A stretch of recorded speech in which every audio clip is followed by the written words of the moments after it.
Bismillahirrahmanirrahim. Assalamualaikum warahmatullahi wabarakatuh. Apa kabar anak-anak? Sehat semuanya? Baik, sebelum kita memasuki materi selanjutnya, mari kita berdoa yang dipimpin oleh ketua kelas. Silakan kepada ketua kelas pimpin doa. Bismillahirrahmanirrahim. Rabbi zidni ilman warzuqni fahman. Amin. Baik anak-anak Ustadz sekalian, hari ini kita akan belajar tentang pengertian Al-Quran dan Wahyu. Sebelum kita melanjutkan pengertian Al-Quran Wahyu, Bapak ingin mengabsen dulu. Alfiandri, hadir? Hadir Pak. Andika Yosa, hadir Pak.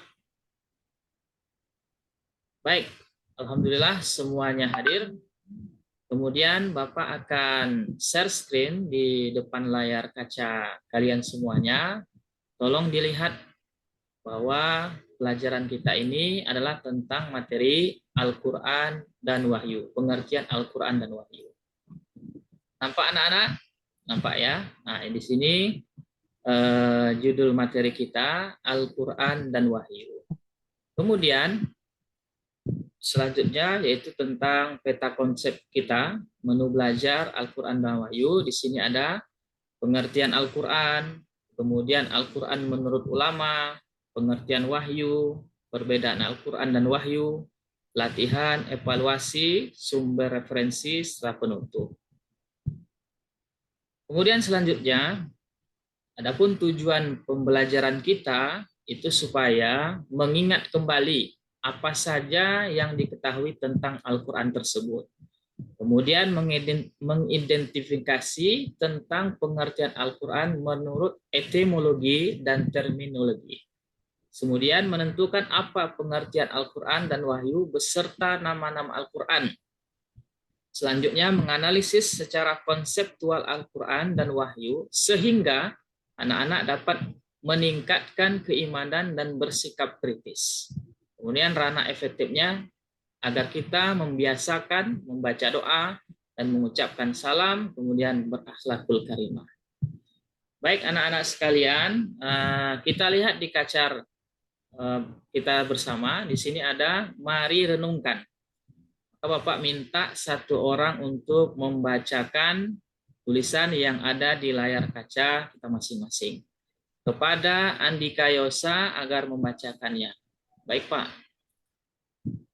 Bismillahirrahmanirrahim. Di alam kubur, ketika pagi menyingsing, semua penduduk alam barzah bergegas dan bertebaran mencari bekal berupa doa-doa dari kaum muslimin.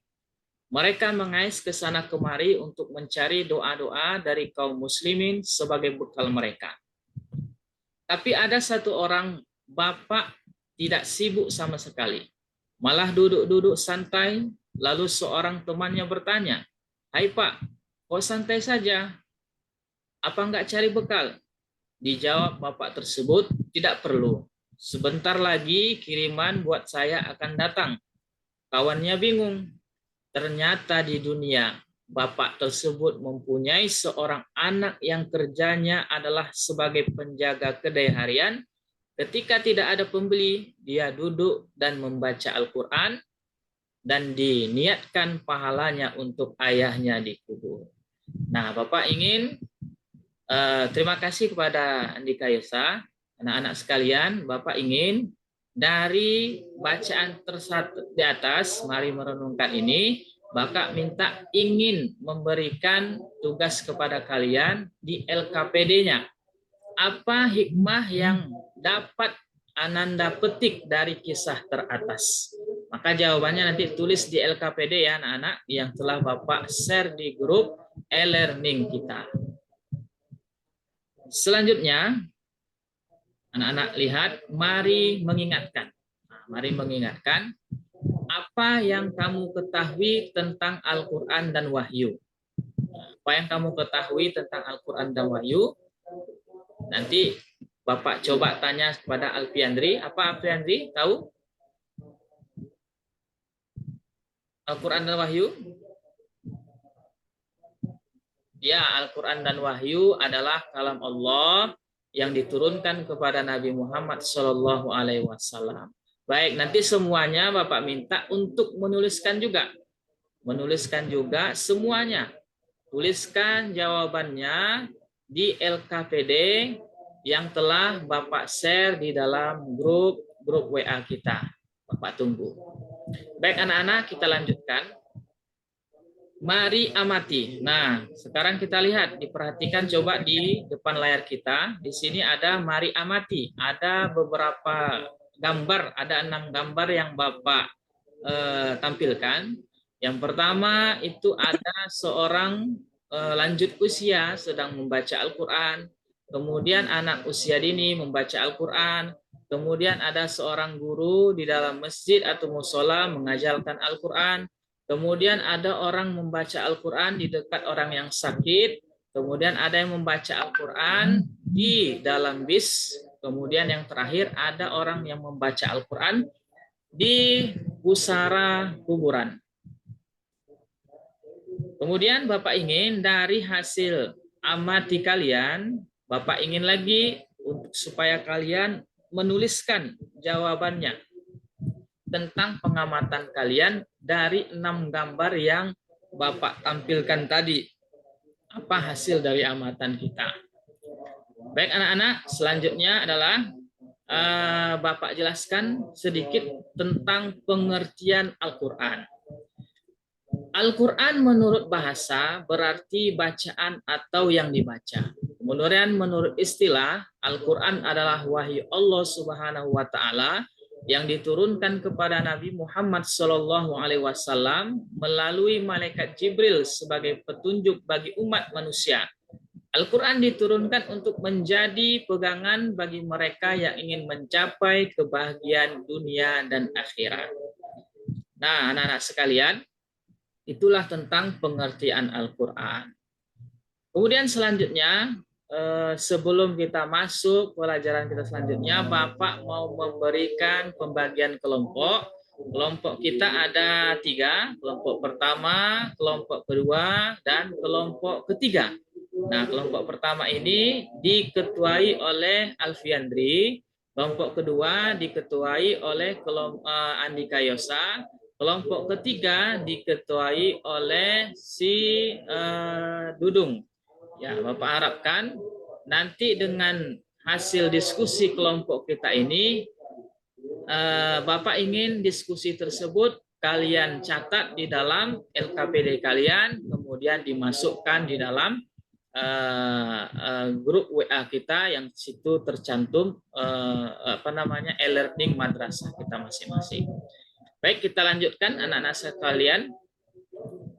Ini di sini Bapak akan menjelaskan Al-Quran menurut beberapa ulama. Di sini Bapak ambil ada 3 ulama. Yang pertama, menurut Syekh Muhammad Khuwairibek. Di dalam kitab Tarikh At-Tashri' Al-Islami, Syekh Muhammad Khuwairibek mengemukakan definisi Al-Quran sebagai berikut. Al-Qur'anu huwal lafzul arabiyyul munazzalu ala Muhammadin sallallahu alaihi wasallam litadabburi wa tadakkuril manqul mutawatiron wa huwa ma daftaini al-mabdu bi suratil Fatihah wal makhtum bi suratin Nas. Artinya, Al-Qur'an ialah lafaz atau firman Allah yang berbahasa Arab diturunkan kepada Nabi Muhammad SAW untuk dipahami isinya dan selalu diingat, yang disampaikan dengan cara mutawatir, yang ditulis dalam mushaf, yang dimulai dengan surah Al-Fatihah dan diakhiri dengan surah An-Nas. Kemudian pendapat ulama kedua yaitu Subki As-Soleh.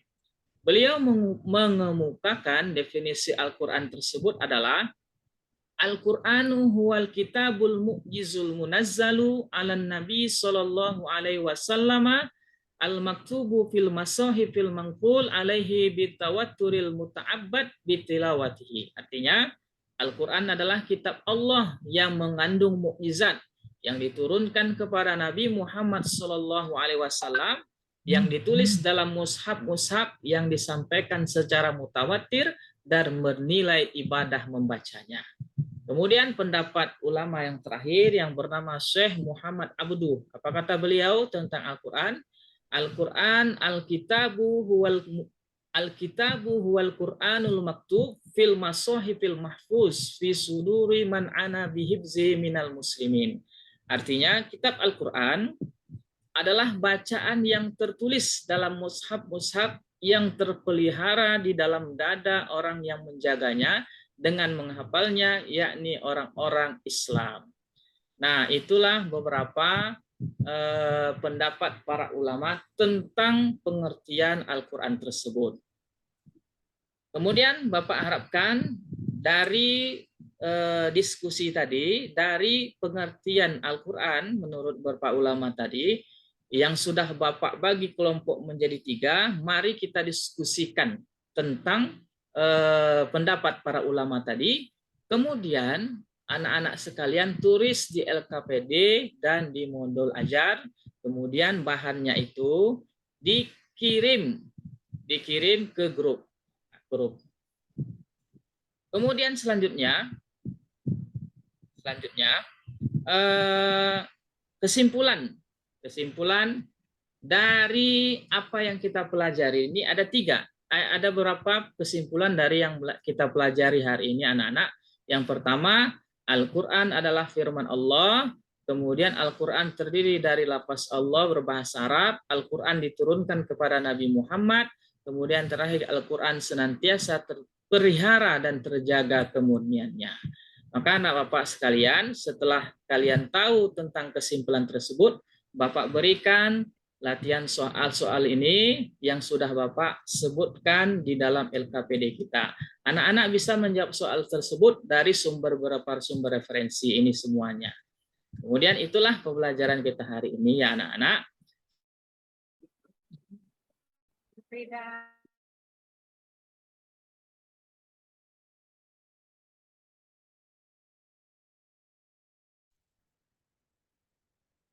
Suaranya hilang.